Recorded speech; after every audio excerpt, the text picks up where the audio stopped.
Nothing specific about the size, shape, or topography that make it a unique lot.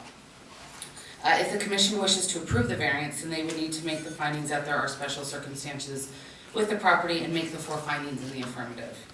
To date, the planning commission has not received any comments from neighbors. With that, I'm available for questions, and the property owner and architect are also here as well. Thank you. Any questions you want to hear? Thank you. Thanks. We'll open the public hearing, and it's the applicant or representative here.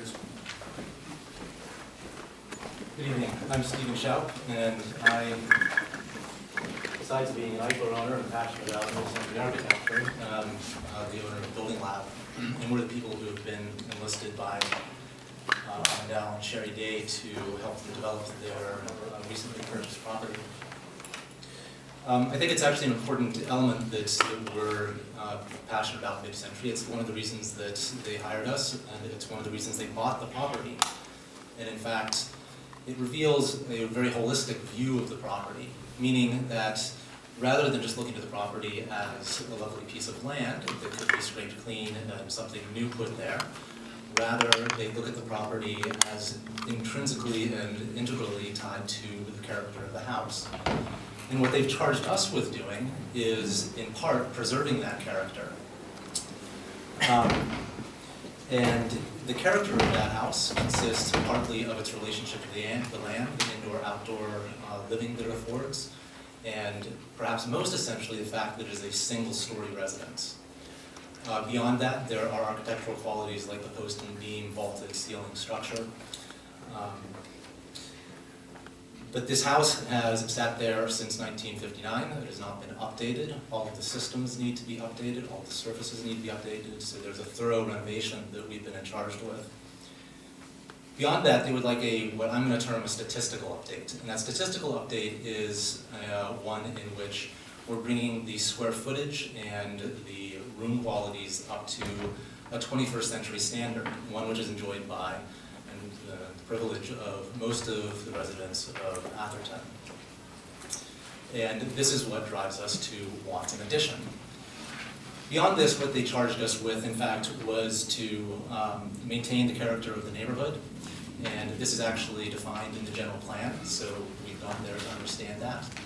We understand the character of this neighborhood to be really defined by the cul-de-sac itself. And on this cul-de-sac, there are 3 other single-story, mid-century ranch houses.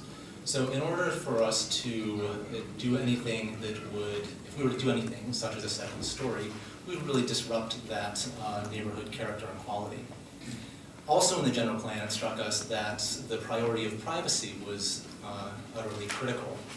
And we are in an interesting situation where if we were to look at the house next door, as depicted in these images, we can see that what... Yeah, why don't you put them on the board, or sure. That way everybody out in the audience can see too. So what we're seeing here is a view from the backyard, and in fact from where the addition would be placed to the neighbor across the fence. This neighbor may have built within all the zoning requirements, but it is a 2-story house. It looks directly into the backyard and clearly disrupts the sense of privacy. So we've got a really great example of exactly what we don't want to do.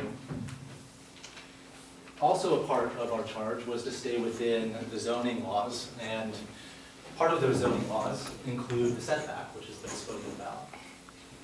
What these diagrams depict are, one, first here, the property with the potential buildable zone within the setback. That actually gets smaller by virtue of the relationship to the garage. And then we subtract the house itself, and what is yielded is our potential buildable zone. Now, I would argue that it actually doesn't take much of an architect's trained eye to see that these are really not viable building zones, both from their dimensional standpoint, which are as small as a couple of feet, but really offer no opportunity to add an actual room space. The rooms within the house don't offer an opportunity to subdivide them, so we can't really split this and use this space to achieve